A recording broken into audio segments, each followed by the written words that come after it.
Worldwide, any country in the world, for any food, whether it's donuts from Dunkin' Donuts or Chinese food in China, the worldwide test for protein value is a nitrogen test.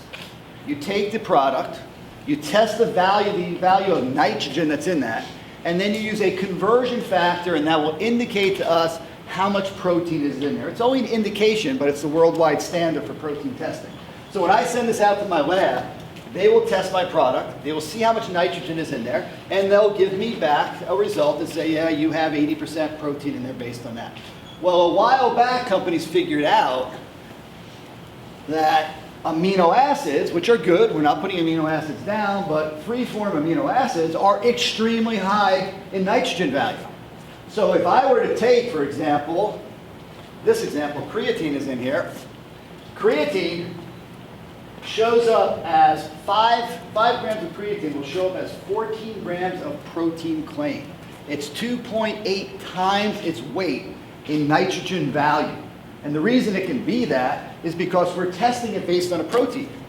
If I send this to the lab and I have 5 grams of creatine in my product for serving, I have to tell the lab I have 5 grams of creatine. Then they test it, they get a nitrogen value, they subtract out the nitrogen value of the creatine, and they can give me my protein.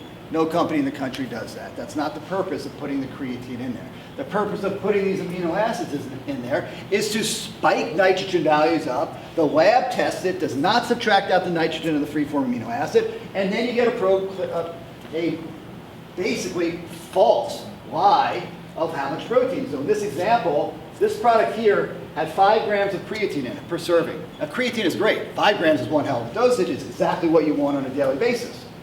But at the expense of the macronutrient of protein that you're trying to get into your body, it's not right. You want creatine? Take creatine. You're going to, out there trying to get a full protein source and all the essential amino acids, a complete protein. It's like if I were to take eggs, I was in the egg industry, and put a little creatine in there, and then tell everybody, hey, my eggs have 3 times more protein than any egg on the market. Instead of 6 eggs in the morning, just take 2 of my egg whites.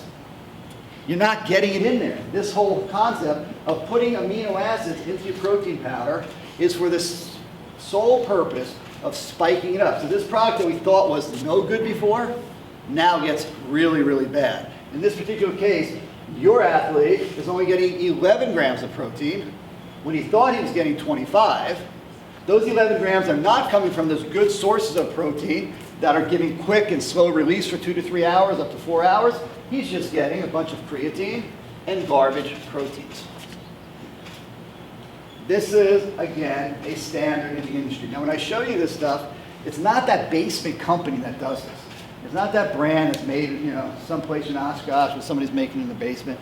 These are standard procedures in the sports nutrition industry. From the billion-dollar companies straight on down. If you go to their shows like we are here today or their conventions, it's standard. Who's spiking? I'm spiking. These are standard techniques that everybody uses to create a product.